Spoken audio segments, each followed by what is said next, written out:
We're making the overnights entertaining. Phil Hendry, 11 p.m. to 2 a.m. right here on NBC 1260.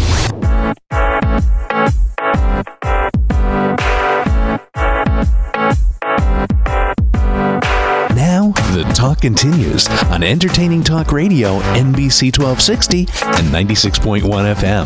This is Healthy Eyes with Dr. C, live from the Best Buy studios at NBC 1260 and 96.1 FM every Saturday from 2 to 3 p.m. For many of us, our eyes are more than just a window to our world. They're part of how people perceive us, how we look, as well as how we see ourselves and others. There's so much more to healthy eyes than just their shape and color. Get in on the conversation. Call 480-423-1260 right now and find out how to keep your world in sharp focus for many years to come. Now, with Healthy Eyes, here's your host, Dr. C. 7 minutes after the hour at NBC 1260 and 96.1 FM, this is Healthy Eyes, live from the Best Buy studios at NBC 1260 and 96.1 FM. I'm executive producer Mark Shander, and welcome to the show, Dr. C. I'm back again. Back again. And, some people say, I wasn't here last weekend. Some people say, well, I was gone. I was having a religious experience. But it's true. No, it's true, though. Yeah. It's okay. We had a religious experience here, too. You guys did great. Yeah, holy cow. I'm surprised to see you back today. I thought maybe you'd just... I thought about not showing up anymore. You don't need me. I mean, the training wheels are off. Holy cow. You guys did fantastic. That's not true. Well, you did great. I mean, you even had... I tuned in. There was a caller. Yeah, there was a caller, and I kept Stan under control. And nice. Yeah, he didn't get up. We came in and checked out Saturday night. The studio was still in one piece. The microphones were not ripped apart. That's true, and we had a good time. Yeah, microphones did not smell like Jack Daniels or anything else that would indicate a party had gone on while I was gone. No, we're too old for that. No, yeah. There's an age limit. I'm sorry. Once you get over whatever it is, you can't open a bottle anymore. Well, we won't go into that. All right. Anyway, welcome back. A couple of things had come up. This particular show is kind of like we had folks call in during the week to other shows and ask questions that were either inappropriate for that show or that were kind of things that we thought, well, you know what? We actually have somebody who comes in that's a specialist or an expert in that particular area. Why don't we, they call it do the parking lot in business. So you parking lot something. Exactly. And so we parking lot these topics and we bring them back on the weekend to whichever host is actually best able to answer some of these questions, and this is you. These are yours. Tell them to just call us on Saturday. Exactly. Yeah. Why don't you call in? And by the way, if you'd like to call into the show, 480-423-1260 is the number to call. And this is Healthy Eyes with Dr. C. And Dr. C, one of the things that we talked about before were the flashers and what happens if I have all these little kind of weird things that I see. Should I freak out, as we kind of talked about? But what about eye twitches and these little, things like I got my eye is kind of doing this really weird thing when I kind of relax. Well, yeah, and people come in with that a lot, and it may not be the main reason they came in, and usually it's not. It's usually something that they mention when they come in for an eye exam. And it's something very disconcerting to them because they feel that as they sit there and look at me that I can see their lid twitching. Yeah, I think you can see it. It's like you get all paranoid about it. So it's more of a paranoia. It's more of a, one more thing that someone's going to see about me that's not right. And the fact of the matter is that it really isn't visible, but it is there. It is real. It's blepharospasm. It's where the muscles of the lids actually go into more of a, not quite a tetanus, but they do overreact. I would say 9 times out of 10 is due to stress. Really? And it's not because I didn't sleep enough? No, well, unless that's causing a stress, is the reason you're not sleeping because you're stressed out about something. So, I mean, that when I mention that to someone, I'll say 9 times out of 10 again. Most of the time they'll say, okay, all right, they got something going on in their lives that is probably causing that stress. But it is just another one of the ways the body can cope with stress. Now, not always. There can be certain other things that bring it on. If your prescription's off in one eye, it can cause that to happen. There can't be certain neurological conditions that cause that to happen. They're very rare. I would say much more often it's a stress-induced reaction that is typically going to be temporary and will go away as you relax a little bit. So, if someone says, what can I do to make it stop? lighten up, just relax a little bit, because there's something that's going on typically that causes that to happen. Could it be that you were smoking? Could it be that you were drinking? Could it be that your behavior was excessive, you didn't sleep? Or is it typically stress? No. And like I say, there are different definitions of stress and what is stress. I'm not saying that you're a nervous wreck, but it could be that you are. Because anything can bring stress on. If you're not sleeping well, that may be enough of a stressor. It's not the cause, it's the effect. It's typically, yeah. And so, what is the underlying cause of all these things happening? And if we can reduce that stress, because stress isn't always a nervous thing. Do you feel more like Sigmund Freud than an eye doctor right now? No, I haven't quite fallen into the Fraser Crane thing, but you better hope I don't, because that makes you Roz. Oh no, I guess Roz is in there. Yeah, Roz is in there. Sorry, Dutch. Oh my. So we talked about this before, and even my daughter was helping me with this, because she was saying, Dad, there's a difference, because we were talking about your show, and she has really a beautiful retina. I don't know, you don't say, oh, my daughter has a beautiful retina. Well, you're a goofball. Something's wrong with you. But seriously, I was noticing your daughter's retina? I was sitting next door at the dentist's office, and we were talking about a dental show, which is kind of interesting. Our dentist has a really cool voice, and it kind of reminds, he'd be a cool guy. Wait, so you're trying to get your dentist to have a show too? Isn't that nice? Oh, God. Executive Everywhere producer you of go. everything, yeah. I saw the trash guy, and I was trying to hook him up before that. But the idea and is, I thought I was special. You are, your business, just like he knows, what's the right way to recycle. And I don't know. Anyway, yeah, I'm getting off on Nice tangent. try. But the story is that I took a couple of pictures of her eyes, because her retina, I don't know if you call them patterns or whatever. She's got kind of an interesting looking pattern that I hadn't seen before. I didn't recognize it. And I said, do I have that? And she said, no, not like this. And she recognized that she had one that's a little different. And I said, we should come to your office and take one of those high-res kind of pictures where we can look at it. I still want to know how the heck you took a picture of her retina. I got my iPhone and I put it right up to her iPhone? eyes. No pun intended. iPhone? Oh, I'm sure there's an app for that. But yeah, isn't that it? You could put an iPhone. See, now I wouldn't know this. You could put an iPhone up. Get out of here. You can't do that. You can. I'm serious. Here, I'll show it to you. Okay, I'm pulling it up. He's proving this to me, folks. I am. This is what it looks like, and I'll put it sideways, and then you can actually zoom in, and if you take a close look, I hope she was listening. Well, maybe you can't see it as well, but if we used your equipment in the office, I told her you own the equipment, you have it, now, you can look at it. Are you talking about this picture right here? Yeah. That's her iris, not her retina. Oh, so I guess the iPhone you really can't folks, see. I feel a lot better now. So you thought there was an app that you could actually look into the back of the eye. I'm like, $1 million majig would do for an app. That app, but okay. I mean, and it's 99 cents, by the way. Because the money it cost me to buy machines that help me get a picture of the back of the eye, I can't get for 99 cents. No. That's the iris. Is that a common thing where people think that I took a picture of my retina and it's really not the retina? That's the first time I've heard that, Mark. But it's okay. I am totally humiliated. Maybe we should have a quick I'm the anatomy executive lesson. producer of an eye show, and I can't identify the parts of the eye. Well, especially you had me worried sitting in this chair about how someone could take a picture of their retina. I mean, I'm sure someone has an app that you could do that with, but I've never heard of taking a picture of inside the eye with your iPhone. So I feel a lot better about that now. Okay. He was talking about the colored part of the eye and the different things you can see on the iris. Would you have freaked out if there was a pattern on the retina and I could detect it with my iPhone? Uh-huh. Yeah, I would have. Okay, 15 minutes. Well, when we get back, we'll talk about what does that mean, that pattern mean that was there on the iris. And we'll talk about, do other people have that? Can you take a picture of that? Is that something to worry about it? Is it just something cool? And what about if I want something that looks like that? I'll be here. 15 minutes after the hour at NBC 1260 and 96.1 FM, you're listening to Healthy Eyes with Dr. C, live from the Best Buy studios. Get in on the conversation. Don't let us have all the fun.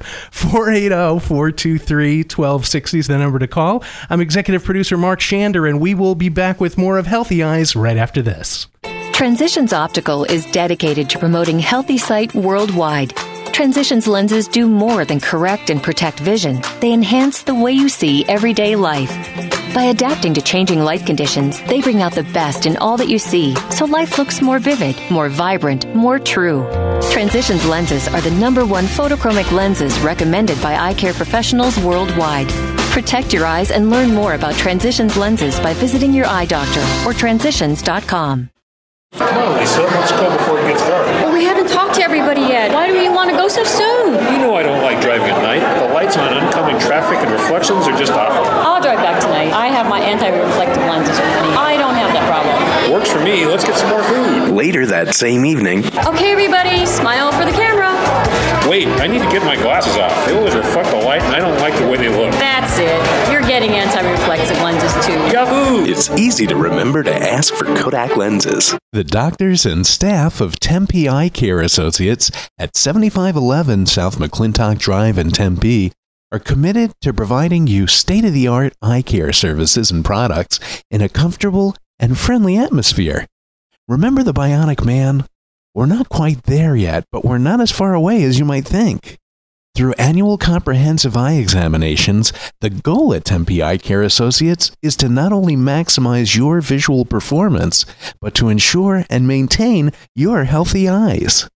As part of your annual examination, your visual acuity will be measured and a test known as refraction is conducted to determine your eye's refractive power.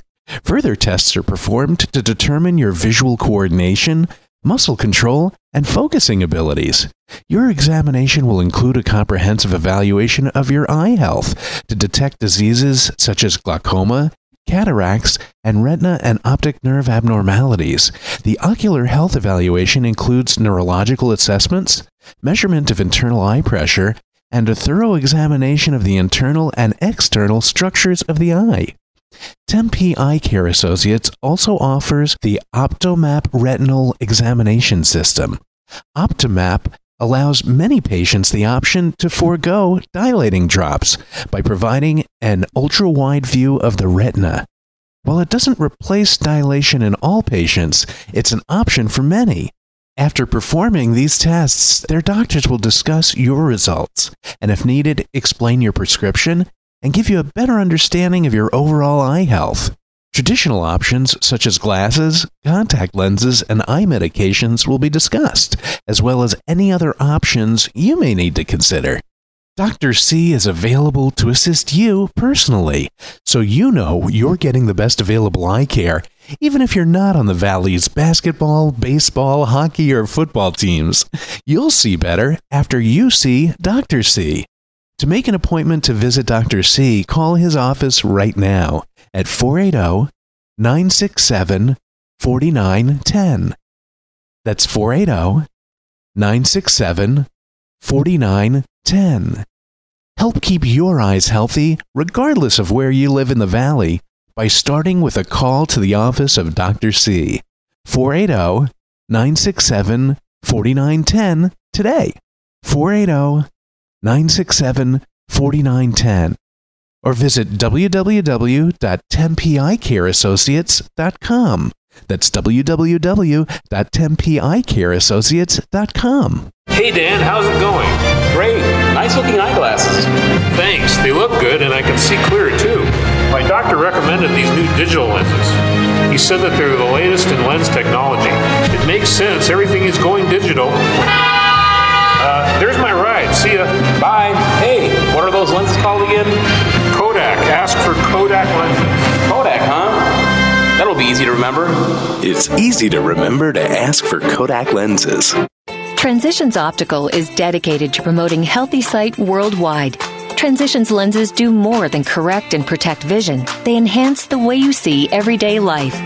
By adapting to changing light conditions, they bring out the best in all that you see, so life looks more vivid, more vibrant, more true. Transitions lenses are the #1 photochromic lenses recommended by eye care professionals worldwide. Protect your eyes and learn more about Transitions lenses by visiting your eye doctor or transitions.com.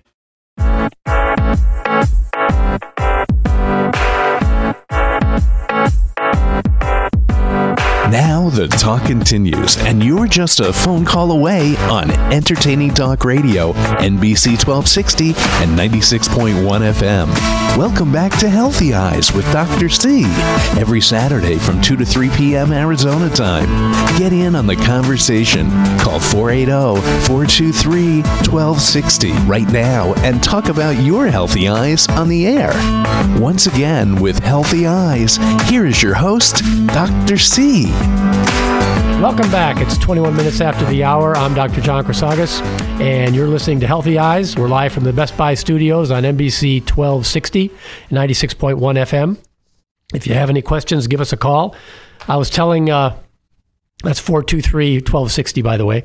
But I was telling Mark during the break that was probably one of the liveliest banters we've had back and forth for That's a little scary there for a minute for you, it sounds like. It's almost like we know what we're doing. But oh yeah, this could get dangerous. But to go off on the picture of the iris is the colored part of your eye. It forms it's the diaphragm that basically forms the pupil. The larger the pupil is, in essence, the smaller the iris is going to be that you can see. What's the dot in the center of your eye? I thought that was your pupil. That's the pupil. So the iris forms the pupil. Okay. By the smaller the iris becomes, or you could say the larger the iris becomes, the pupil gets smaller. And so it's like spin art at the state fair. Yeah. Okay. where you come up with this stuff, I don't know. But yeah, we could call it that. But basically, the iris is is the diaphragm that forms the pupil. And so it can vary in size. It's going to get, when you go outside, the pupil gets really small because the iris constricts. When you go outside, or when you come back inside, the iris is going to get bigger, or the iris is going to expand, and so the pupil gets bigger. I didn't realize the iris changes size. I always see the pupil or think that, it's the big black dot. Nobody pays attention to the colored part. But it's in essence, you could say that the pupil is basically there because the iris opens and closes. I didn't realize that. Does it stretch, or how does it physically happen? It's all muscular. You have muscles that constrict the pupil, muscles that dilate the pupil. When we dilate the pupil in the office, we're using medications that will either help it dilate or keep it from constricting. Is there such thing as a twitch of that muscle then? There really is. As a matter of fact, now we're going off onto a big tangent, but when someone has a pink eye, or not pink eye as often, but a corneal abrasion, or something where the anterior chamber, the front of the eye, is really hurting, that muscle can go into a spasm. And when that muscle goes into a spasm, it can hurt. So a lot of times when someone has an inflammation like that, we'll have to do something. We'll have to dilate the pupil, because when we dilate the pupil and relax those muscles, it gives them some relief from the pain. That not only they have pain from, let's say, the corneal abrasion, they've got pain from the ciliary spasm, from those muscles just cranking.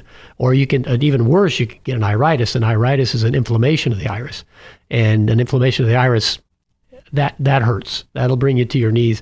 Even though there's no blood, there's no hurt per se. It just hurts like heck, and it can be a very uncomfortable thing. So the iris is very vascular, so there's a lot of, it can induce a lot of pain and inflammation. So what happens when the color of the iris changes, or these patterns, or are there things within the patterns of the iris that indicate a state of health, for instance? Because you talked about pink eye. Yeah, you can see a lot of things in the iris, and some people think you can see a lot more than others do. There's the science of iridology. Iridology studies the different colors and different types and textures and things that can happen on the iris, and they believe that they can tell a lot about systemic disease. And I believe that there are some things you probably I thought you were going the route of like fortunes and stuff, where well, I wouldn't say it goes that far, but some people would. Do some people believe that your iris potentially? Yeah. And so, like I said, I believe there are some things that you could probably see in the iris that would be deposited there from systemic diseases. I also think that there are a lot of changes that go on in the iris that can be indicative of other things. There are certain disease processes that can give you heterochromia, where you end up having two different colored eyes.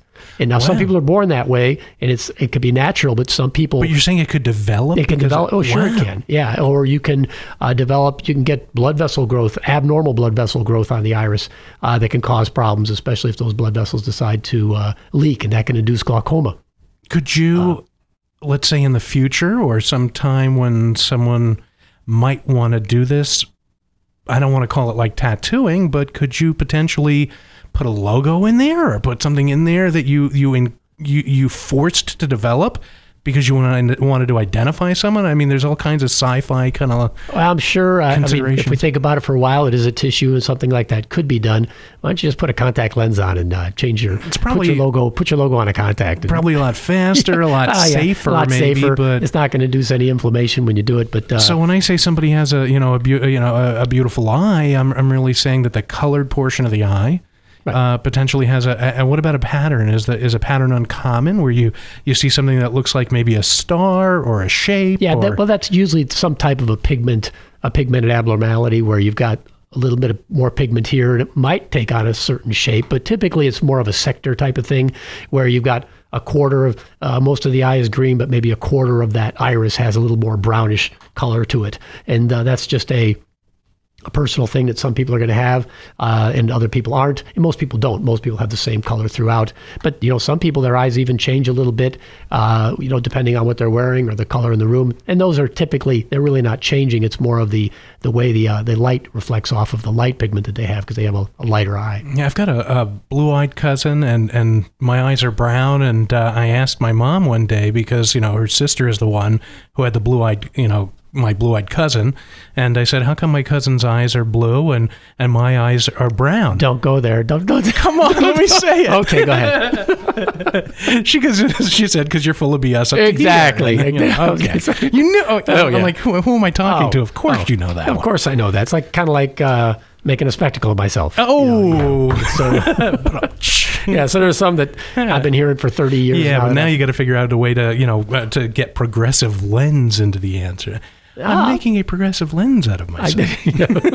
Well, let Stan figure that out for us. Yeah, there you go. Who's been on the show we'll get a professional to figure out that. He's almost ready to replace you on the show. He's been on I couldn't believe how great he did. I mean, you know what? Your guests have been spot on. I have to say. Speaking of guests, we're going to have one next week. We're going to have Dr. Gary Morgan. He's an optometrist out in Peoria. He's going to be on. We're going to be talking about macular degeneration. We're going to have a guest on the show via telephone because he's in Florida. Michael Tolentino is a retinal specialist from Florida, and he's going to be coming to town. If you've been listening the last few weeks, I've been talking about the symposium that the Stop the Vision Loss Epidemic Symposium is going to be going on at the Renaissance Hotel in Glendale. Yeah, that's worth actually spending a fair amount of time on because not only is it something that's really important, but it's something that's available to you that include it's pretty much free. Well, you're it just is kind of free. covering. They changed it. They were going to charge $10 just for lunch, just to cover the cost of lunch, and they were trying to promote it with certain agencies, aging agencies in the state and certain other state agencies, and they said they really couldn't promote it if there was a cost to it, so they decided to make it free. So are they still providing lunch? I don't know. I assume they are. But you know what? It doesn't matter. I wouldn't even, The memo I got is that now it's free. It's not going to be $10. But originally the $10 was just to cover the cost of the meal. Now, if they're still having the meal, I'm assuming they are. But I don't want to say that for sure because I don't want everyone to come and think they're going to get lunch if they're really not. I can find out before next week's show, though. Yeah. Well, you're speaking there at this event. I am. What is talk about the event and who does it affect? Who does I want to say MD, but that's already almost been taken for something different. Yeah. But who does this affect? Macular degeneration can affect a lot of people. I believe the statistics are it's the degeneration of the macular. Degeneration of the macula. Yeah. Macula. And the macula is the center of the retina. It's where we get our best vision. It's where all the cones are. There's going to be a test at the end of this series for me, I know. Always. And but I'm not going to ask you the questions till next week. Nice. So I got some time to study. Short-term memory is not going to help. But the macula can oxidize or degenerate over time. I believe, like I said, the statistics are 1 in 10 individuals over 60 will probably develop macular degeneration. 1 in 4 over 70. And so it's a disease that is very common, especially here in the state, because we have a lot of older folks that come here part-time or live here all the time. And as we get older, it's much more prevalent in society. But we can talk about it more after the break. So it's 30 minutes after the hour. We're going to take a break for a few minutes and try and pay for this. And but if you want to, you can come back and give us a call, ask us a question at 480-423-1260, and we'll be right back. Transitions Optical is dedicated to promoting healthy sight worldwide. Transitions lenses do more than correct and protect vision. They enhance the way you see everyday life. By adapting to changing light conditions, they bring out the best in all that you see, so life looks more vivid, more vibrant, more true. Transitions lenses are the #1 photochromic lenses recommended by eye care professionals worldwide. Protect your eyes and learn more about Transitions lenses by visiting your eye doctor or transitions.com. Come on, Lisa, let's go before it gets dark. Well, we haven't talked to everybody yet. Why do you want to go so soon? You know I reflections are just awful. I'll drive back tonight. I have my anti-reflective lenses with me. I don't have that problem. Works for me. Let's get some more food. Later that same evening, Okay, everybody, smile for the camera. Wait, I need to get my glasses off. They always reflect the light, and I don't like the way they look. That's it. You're getting anti-reflective lenses too. Yahoo! it's easy to remember to ask for Kodak lenses. Hi, I'm Mark Shander, executive producer of Healthy Eyes, every Saturday from 2 to 3 p.m. right here on NBC 1260 and 96.1 FM. Your eyes are more than just your window to the world. They're how other people see you and sometimes see right through you. Find out how to protect your vision with the latest technology in eye care this Saturday from 2 to 3 p.m. right here on NBC 1260 and 96.1 FM. Hey, Dan, how's it going? Great. Nice looking eyeglasses. Thanks. They look good, and I can see clearer, too. My doctor recommended these new digital lenses. He said that they're the latest in lens technology. It makes sense. Everything is going digital. There's my ride. See ya. Bye. Hey, what are those lenses called again? Kodak. Ask for Kodak lenses. Kodak, huh? That'll be easy to remember. It's easy to remember to ask for Kodak lenses. Transitions Optical is dedicated to promoting healthy sight worldwide. Transitions lenses do more than correct and protect vision. They enhance the way you see everyday life. By adapting to changing light conditions, they bring out the best in all that you see, so life looks more vivid, more vibrant, more true. Transitions lenses are the #1 photochromic lenses recommended by eye care professionals worldwide. Protect your eyes and learn more about Transitions lenses by visiting your eye doctor or transitions.com.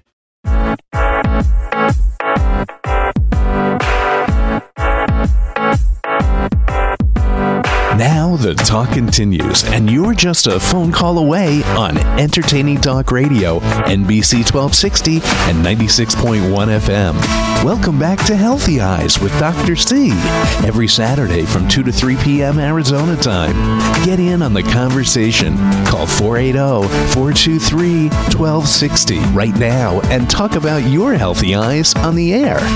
Once again, with Healthy Eyes, here is your host, Dr. C. And we're back. I'm John Chrisagis, an optometrist with an office in Tempe, and we're here every Saturday from 2 to 3 talking about your eyes and your contacts and anything you want to talk about as far as your eyes are concerned. We were just finishing up talking about the Age-Related Macular Degeneration Educational Symposium that will be on February 18th out at the Renaissance Hotel in Glendale.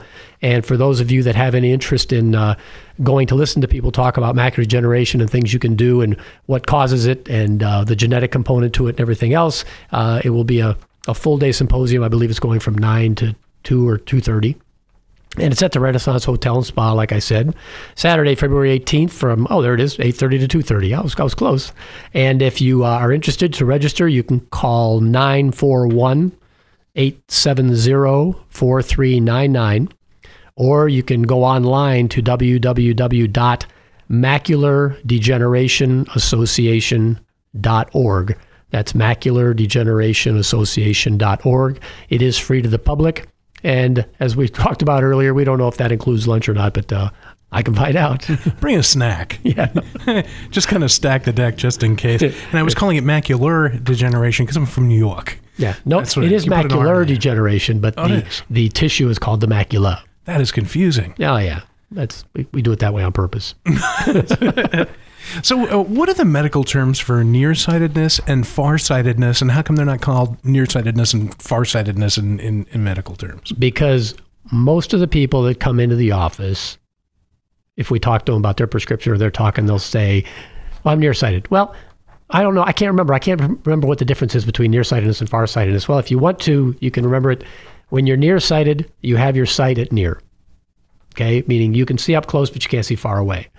Farsightedness means the opposite. However, it's a misnomer because there are plenty of farsighted people that can't see far away. Also, especially after the age of 40 when they can't see anywhere. So that's the other problem because there is a misnomer. But nearsightedness is called myopia. Myopia from the Greek. Farsightedness is hyperopia. The Greeks invented everything, even everything. Eye challenges. Yeah. And Windex. And anything else you want to blame on us. Yes, my big fat Greek wedding. For those who haven't, who aren't following along, what are these guys talking about? Yeah, it's the story of my life. So it's So I said myopia, hyperopia, then you have astigmatism, which is an out of roundness of the shape of the eye.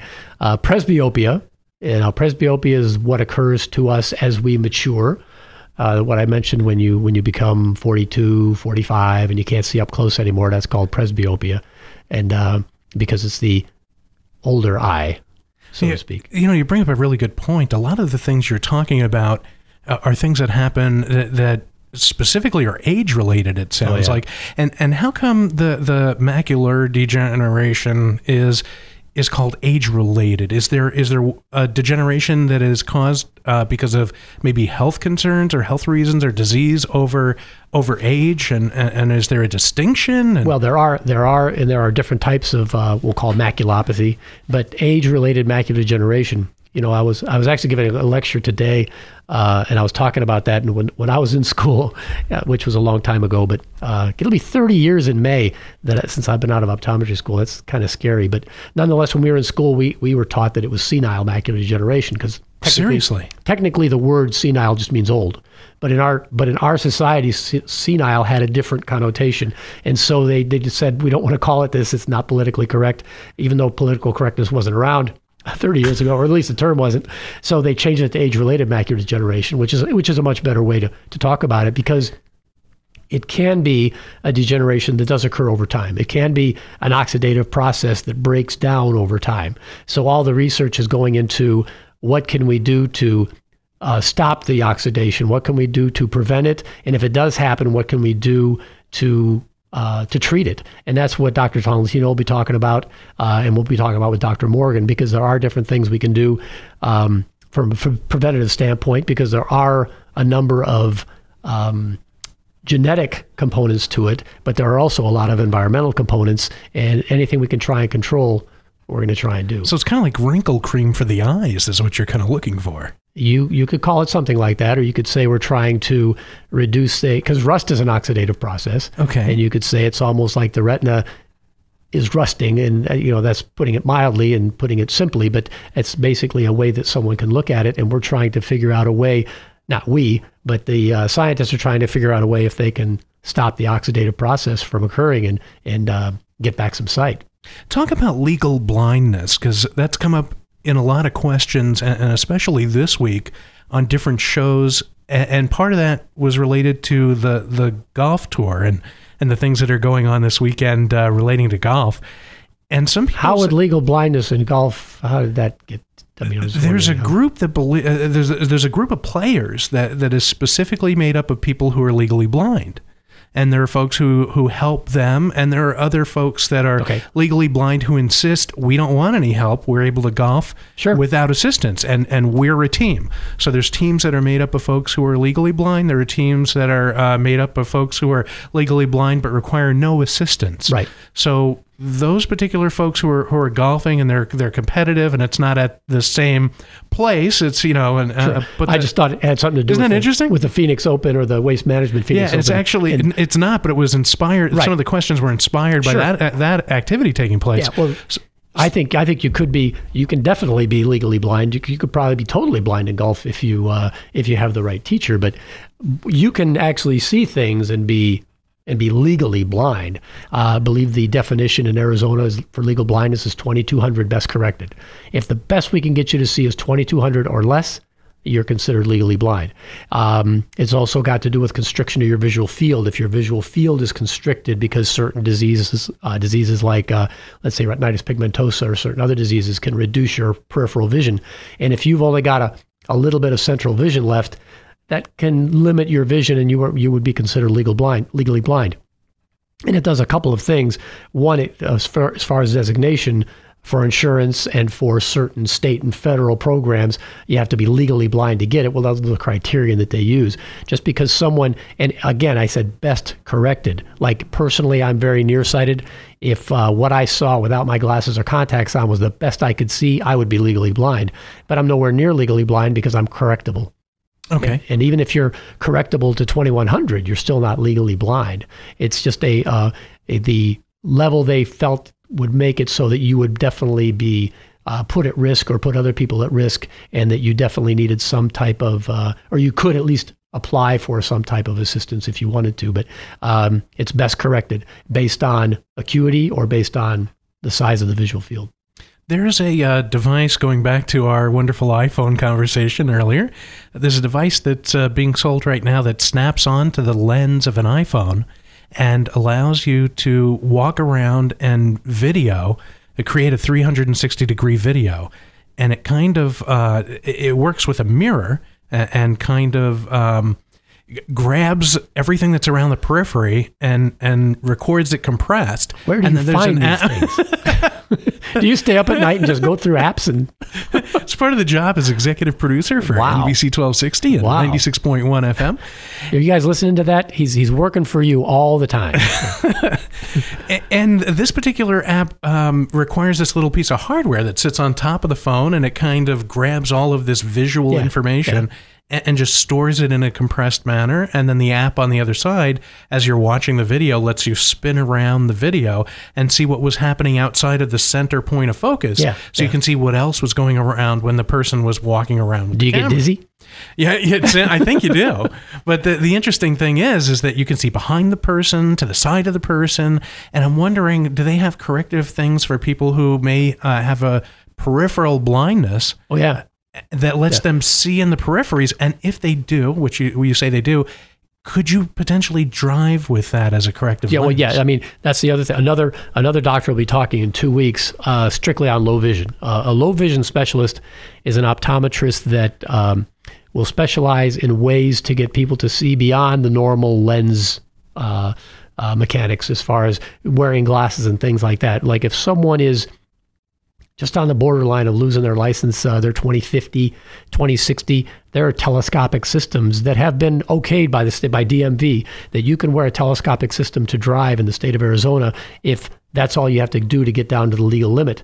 And so they can fit you with a telescopic system to see better far away. So you're driving and you see a guy that, you're fighting. He's making a left-hand turn. You're making a right. Who goes first? I don't know. Where's the light? This guy's got a telescope. No. It's not like he's behind the Hubble telescope. He's got binoculars. Down at Kitt Peak. No, basically, no, not at all. It's just an attachment that goes on their glasses that helps them to see better far away. Or they can do things with mirrors to increase peripheral vision. Because again, I'll go back to macular degeneration. There are some people that have macular degeneration so bad, their central vision is gone. Not the periphery, their central vision is gone. So when I look at you, I can see everything in the room but your face. But straight ahead. So you can't see straight ahead, so you can see peripheral. I will look off to the side.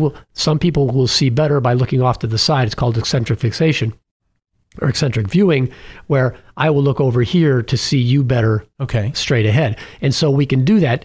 If they put a mirror into the glasses or on your eye somehow that will take the image over to the good retina, you'll be able to see without having to move your eyes to the side.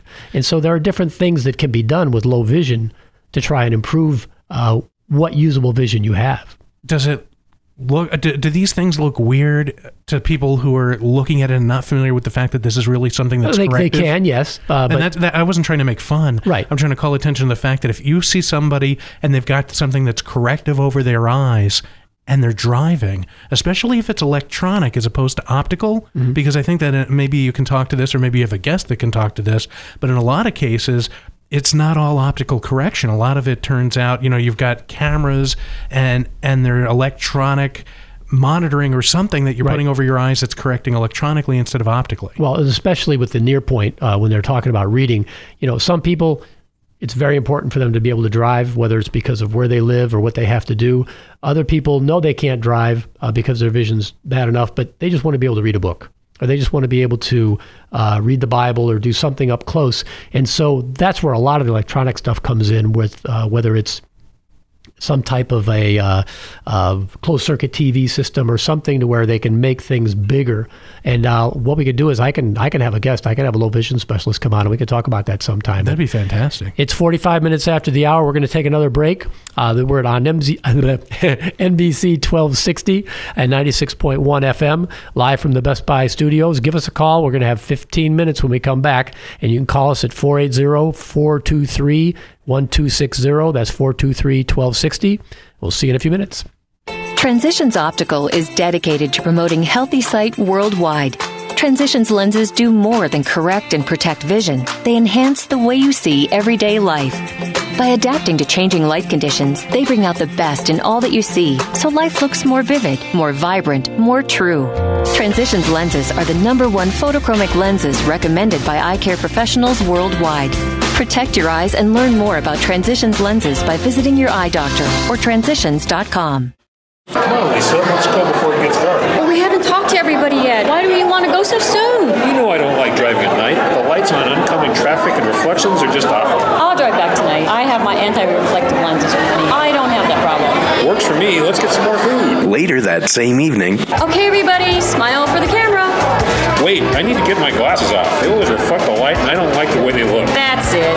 You're getting anti-reflective lenses too. Yahoo! it's easy to remember to ask for Kodak lenses. Hey, Dan, how's it going? Great. Nice looking eyeglasses. Thanks. They look good, and I can see clearer, too. My doctor recommended these new digital lenses. He said that they're the latest in lens technology. It makes sense. Everything is going digital. There's my ride. See ya.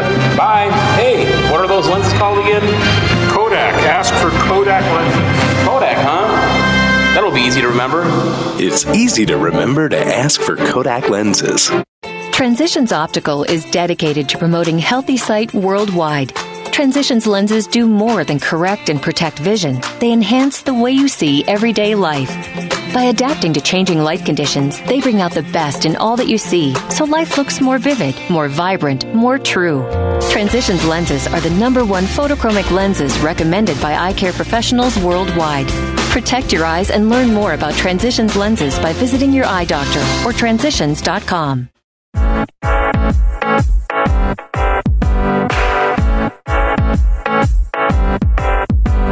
Now the talk continues, and you're just a phone call away on Entertaining Talk Radio, NBC 1260 and 96.1 FM. Welcome back to Healthy Eyes with Dr. C, every Saturday from 2 to 3 p.m. Arizona time. Get in on the conversation. Call 480-423-1260 right now and talk about your healthy eyes on the air. Once again, with Healthy Eyes, here is your host, Dr. C. Are we back already? Those breaks get shorter all the time. I don't know what you guys are doing to me, but it's 48 minutes after the hour, and this is our last segment. We're going to continue talking here on NBC Radio, NBC 1260, 96.1 FM. If you have any questions for us, give us a call, 480-423-1260. We'd like to hear from you and hopefully answer a few questions. If it's a question I can't answer, I can have Mark answer it for you because I'm sure he'll know the answer. Yeah, I probably came across it in broadcast school. Yeah, that, or you can find it in an app on your iPhone. Oh, yeah, right. everything else you have. And I've had several Androids too, just to, and also the Microsoft OS and all the mobility stuff. Whatever it takes for you to keep yourself occupied with that thing. So what do you want to go to next? I want to. We were talking about irritants to the eye and things, but contact lenses are something that kind of potentially could be irritating in the eyes.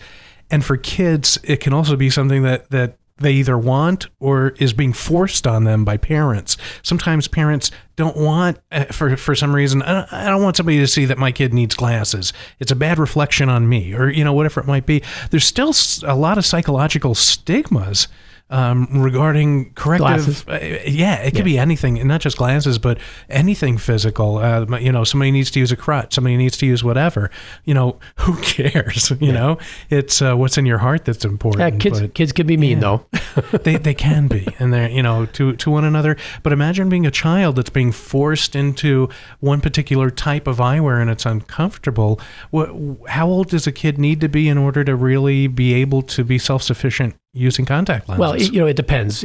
Self-sufficiency is the key word there because, we have patients that are, I think my youngest is 2, but I know they're younger than that, depending on the condition they're born with, that wear contacts. Now, most of those are some type of pathological condition that requires them to wear contacts. It's definitely not a cosmetic reason.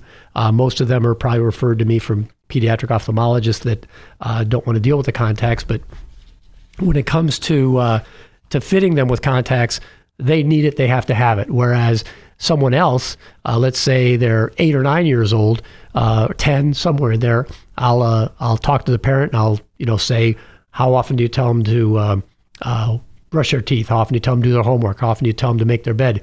because now you can add one more thing to the list, as far as things they're going to have to do. Now, if the parent who lives with them feels that they're responsible enough to handle that, we can try it. But the one problem we do have is what you mentioned, when I can tell the child really doesn't want to wear contacts. They're only doing it, or they're only thinking about it because mom wants them to. It probably won't work. If the child's not motivated to put contacts in their eyes, even though mom or dad thinks it's the best thing for them, they might have to wait a few years, because if they're going to put the lenses in and take them out, they're going to have to want to do that. And even though you might say, well, I know better than you do, so I'm going to have them wear these, that might work sometimes. And so we'll try them. But if the child's not willing to open their eyes, put the contacts in, it's going to be a losing battle from the get-go. And we have a caller, Tony from Chandler. Welcome to the show, Tony. You're on Healthy Eyes. Tony, didn't you call last week? As a matter of fact, I did. I never got my last question out. I just figured I had to finish up this week. Nice. It's a two-parter. Okay. It is a two-parter, if that's okay. Do you mind? It depends. If I can answer it, it's okay. If I can't, then I'm going to tell you to call back next week.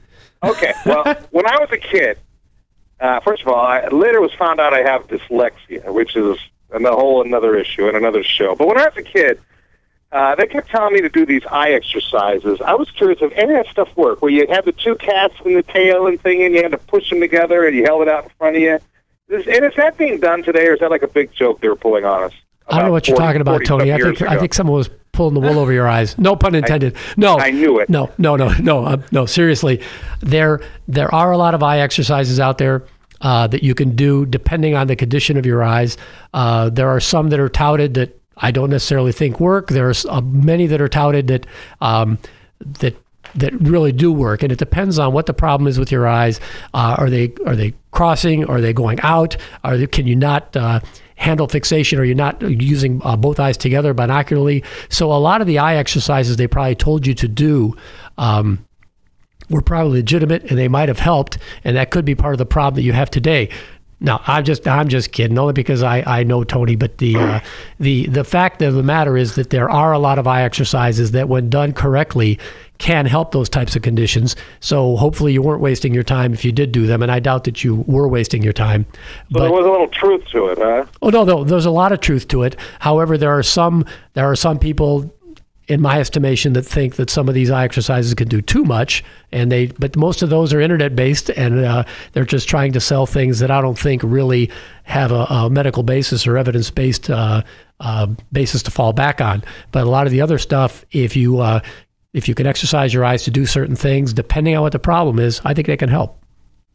That's very good. That's okay. Okay, so all right. So I don't feel so bad. Did you get your transitions lenses yet? What's that? Did you replace your transitions lenses yet? No, I have to wait for my insurance. They're cheap. You know how it is. Once a year, it's terrible. But Okay. I was curious. So you're an eyeglass show. How come you were talking about the IRS earlier? I mean, what does that have to do with tax? I can hardly hear him. Oh, here, let me turn him. Go ahead. Go ahead and repeat your question. Is that better? Sure. It's an optical show. How come you were talking about the IRS earlier? Tax show. Wasn't that what you were talking about? Not IRS. IRIS. The iris. The iris.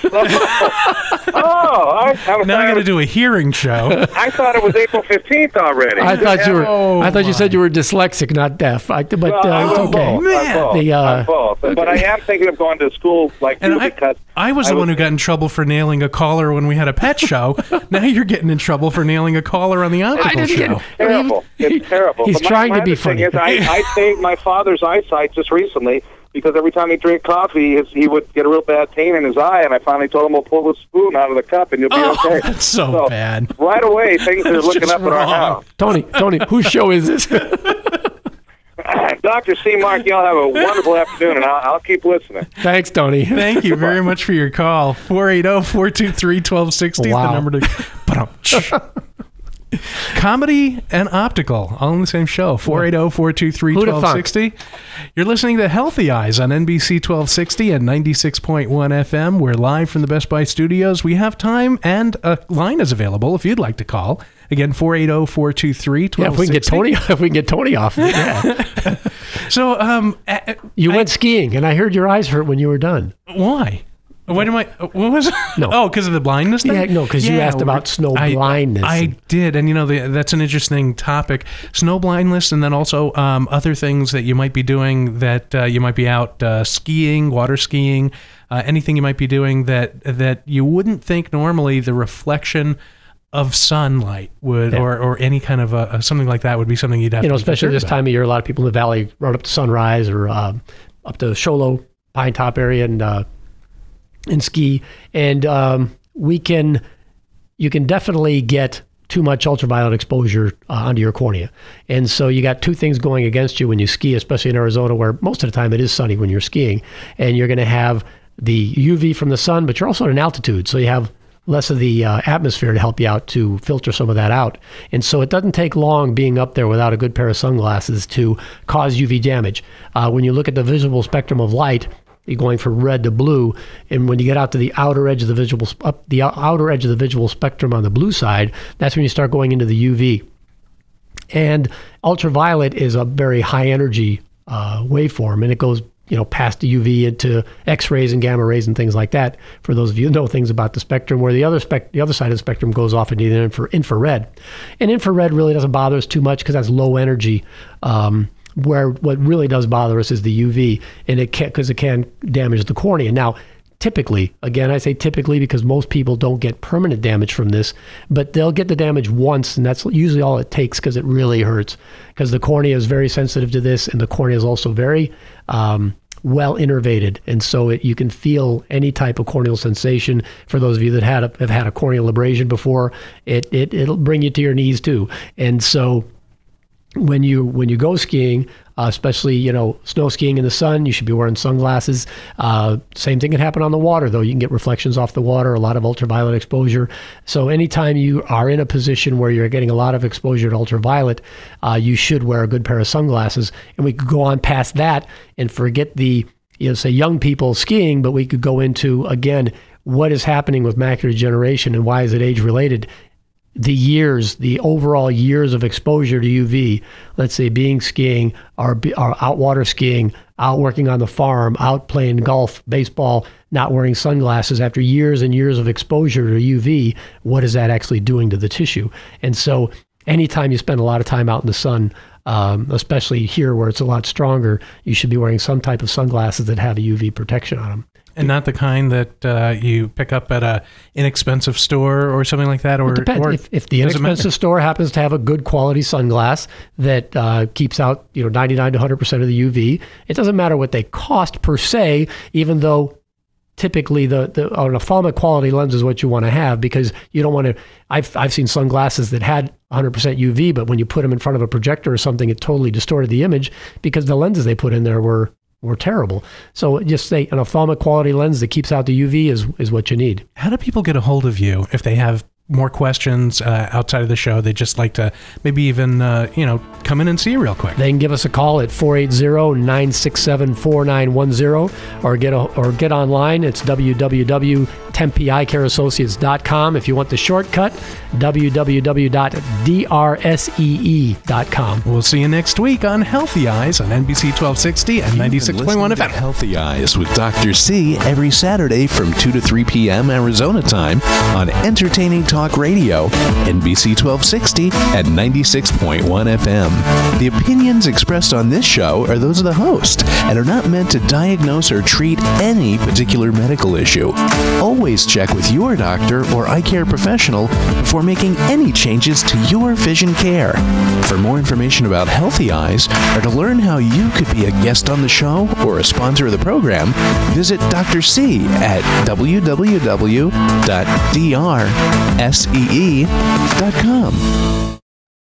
NBC 1260 is KBSZ, Apache Junction. Also operates on translator K241BQ at 96.1 FM.